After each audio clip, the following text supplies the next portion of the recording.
السلام علیکم ناظرین، مزید اس طرح کے علمی بیانات سننے کے لیے ہمارے چینل کو سبسکرائب کیجیے، شکریہ۔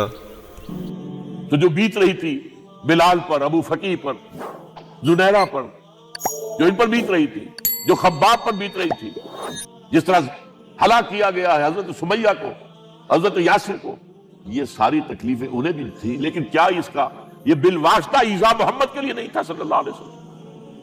آپ کے ساتھی، آپ کے جانثار، لیکن آپ ان سے بھی کیا کہیں، فصبروا فصبروا فصبروا۔ جب ابو جہل بدترین ٹارچر کر رہا تھا حضرت سمیہ اور حضرت یاسر کو رضی اللہ تعالیٰ عنہما، آپ کے علم میں ہے کیسی کیسی ٹارچر کی ہے؟ جوان بیٹے کو باندھ دیا ایک ستون کے ساتھ، اس کی نگاہوں کے سامنے برہنہ کیا ہے ماں کو،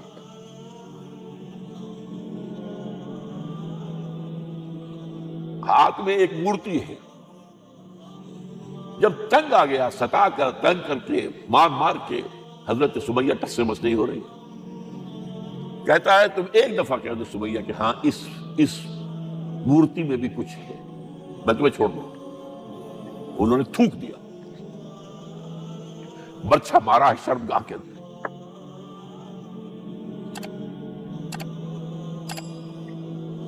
کتنی تکلیف پہنچی ہوگی ان کو،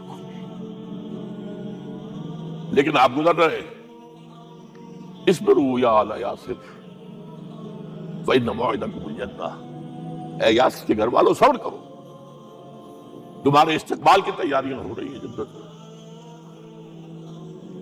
یہ سیرت کوئی بلاتا سناتا ہے،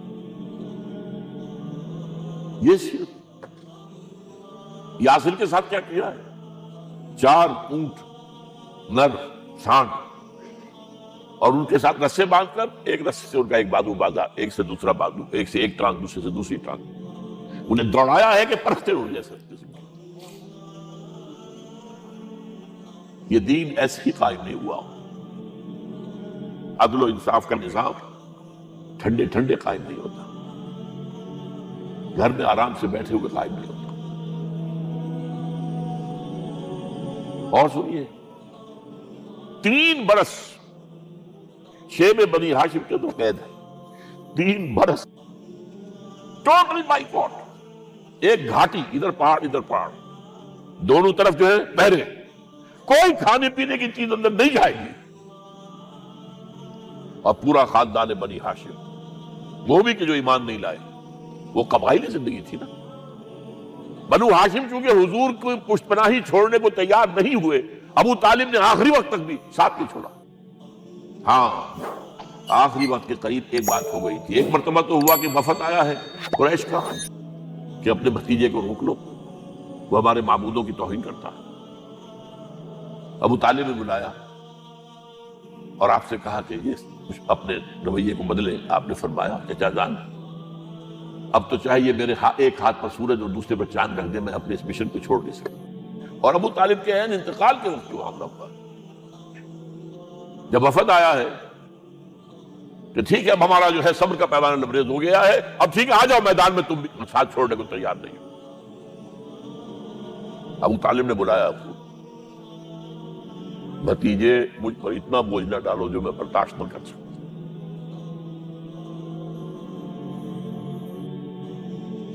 حضور کی آنکھوں میں آنسو آ گئے۔ چچا جان، اب تو یا یہ بات پوری ہوگی یا میں اپنے آپ کو ختم کروں، اسی میں ختم ہوں۔ 12 شیب بنی ہاشم میں 3 برس اس حال میں گزرے ہیں، ٹوٹل بائیکاٹ، کوئی کھانے پینے کی۔ کچھ لوگ تھے شریف النفس، مثلا حکیم بن حزام تھے رضی اللہ تعالیٰ، اور بعد میں ایمان لے آئے۔ حضرت خدیجہ کے وہ رشتہ دار تھے، وہ پہاڑ پر چڑھ کر ایک طرف سے رات کی تاریکی میں، دونوں دروازے تو بند ہیں، پہاڑ پر چڑھ کر چوٹی سے نیچے اتر کے کوئی چیزیں کھانے پینے کی دے آئے بس صلی اللہ علیہ وسلم۔ کوئی اور ایک آدھ ہوگا ایسا۔ یہاں تک نوبت آئی ہے کہ بنی ہاشم کے یہ پھول جیسے بچے معصوم بھوک سے بلبلا رہے ہیں، اور اس کے سوا کچھ نہیں ہے کہ سوکھے چمڑے ابال کر اس کا پانی ان کے حلق میں ٹپکا دیا جائے۔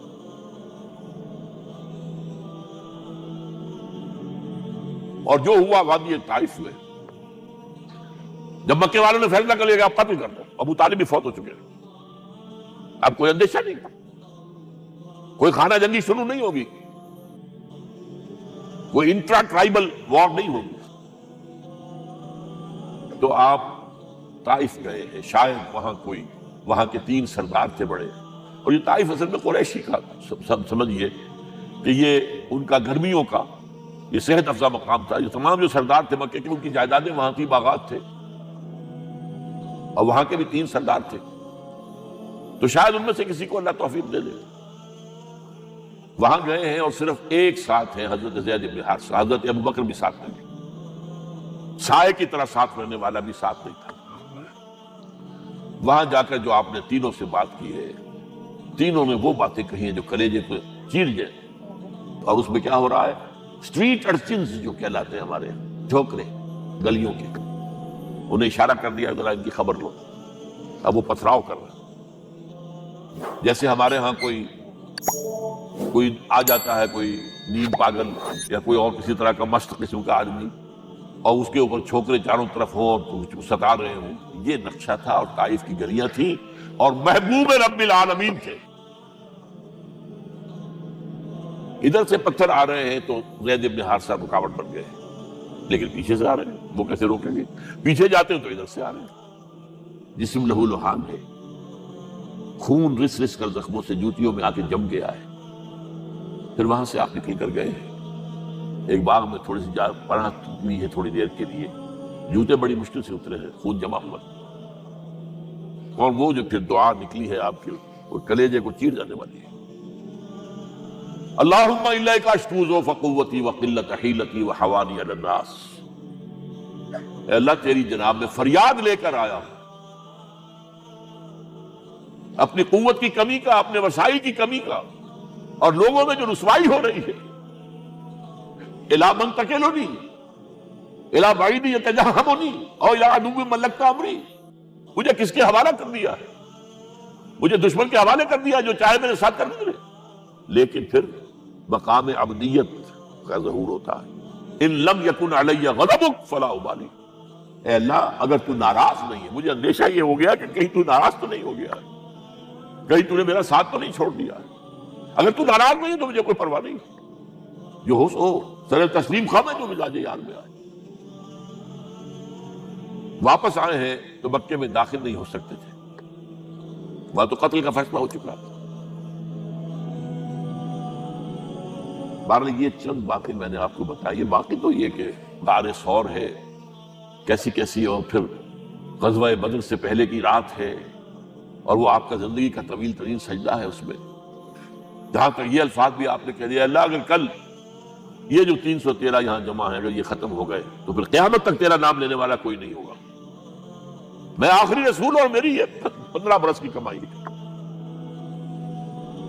اس وقت کہا حضرت ابوبکر نے، وہ پہردار کی حیثیت سے کھڑے تھے، کہ حسبک حضور، بس کیجئے بس کیجئے۔ بہرحال بدر ہے، احد ہے، زخمی ہوئے ہیں، دندان مبارک شہید ہوئے ہیں، خون اتنا بہا ہے کہ بے ہوش ہو گئے ہیں، اور خبر اڑ گئی ہے کہ آپ شہید ہو گئے۔ یہ سب کچھ، اور سب سے بڑھ کر حمزہ کی لاش سامنے آئی۔ کیسی لاش؟ ناک کٹی ہوئی ہے، کان کٹے ہوئے ہیں، پیٹ چاک کر کے کلیجہ چبایا ہوا ہے۔ کس طرح برداشت کیا ہوگا آپ نے؟ اپنے اوپر تاری کر کے دیکھیں، یہ حمزہ کون ہے؟ چچا ہے، دودھ شریک بھائی ہے، خالہ کا بھائی ہے، ساتھ کا کھیلا ہوا ہمجولی ہے، اور اس کی لاش ہے۔ جو قلب اطہر پر بیت رہی تھی وہ مدینے میں آ کر ایک بڑا ماحول بدلا ہوا تھا، تب وہ بات سامنے آ گئی تو مختلف گھروں سے عورتوں کے بین کرنے کی آوازیں آ رہی تھی، اس لیے کہ اس وقت تک بین کرنا حرام نہیں قرار دیا گیا تھا، ممنوع نہیں تھا۔ آوازیں سن کر حضور کی زبان مبارک سے نکل گیا، اما حمزہ تو فلا بواکی لہو، ہائے حمزہ کے لیے تو کوئی رونے والی بھی نہیں ہے۔ اس پر پھر صحابہ نے، انصار نے اپنے ہاں کی خواتین کو حضرت صفیہ کے یہاں بھیجا، وہ سگی بہن تھی، وہاں انہوں نے جا کے بھی تعزیت کی بہن کی۔ غزوہ احزاب کا آپ نے سنی لیا، اس وقت اسوہ رسول پر نہ معلوم کیا کیا باتیں چیزوں میں مشہور ہو گئی. وہ اسوہ کیا تھا؟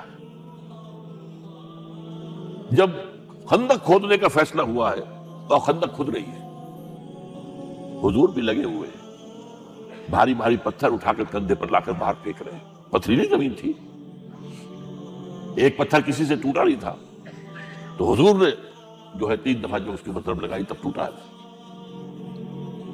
لیکن یہ کہ کئی دن کے فاقے ہو چکے تھے، کھانے کو کچھ نہیں، پورا محاصرہ تھا، 12,000 کا لشکر گھیرے ہوئے. یہاں تک کہ آپ کو معلوم ہے کہ گھروں کے اندر بیت الخلا تو نہیں، باہر جاتے تھے قضاء، اس کا کوئی امکان نہیں. شدید ترین آزمائش جو ہوئی ہے اس کا نتیجہ ایک طرف یہ نکلا کہ منافقین کا نفاق ان کی زبانوں پر آ گیا. قرآن مجید میں ہے یہ انہی آیات میں، ما وعدنا اللہ ورسولہ الا غرورا، ہمیں تو اللہ اور اس کے رسول نے دھوکہ دے کے بروا دیا. ہم سے کہا تھا کہ قیصر و کسریٰ کے خزانے تمہارے قدموں میں آئیں گے، اور حال یہ ہے کہ اب رفع حاجت کے لیے باہر نہیں جا سکتے، کھانے کو کچھ نہیں. اس وقت کچھ صحابہ آئے ہیں حضور صلی اللہ علیہ وسلم سے، دیکھیے فاقے سے کمر دوہری ہوئی جا رہی ہے، ہم نے اپنے پیٹوں پر پتھر باندھے ہوئے، چادروں کے ساتھ پتھروں کو کسا ہوا تاکہ کمر سیدھی رہے. حضور نے اپنا کرتا مبارک اٹھا کر دکھایا 2 پتھر میں. یہ ہے اسوہ،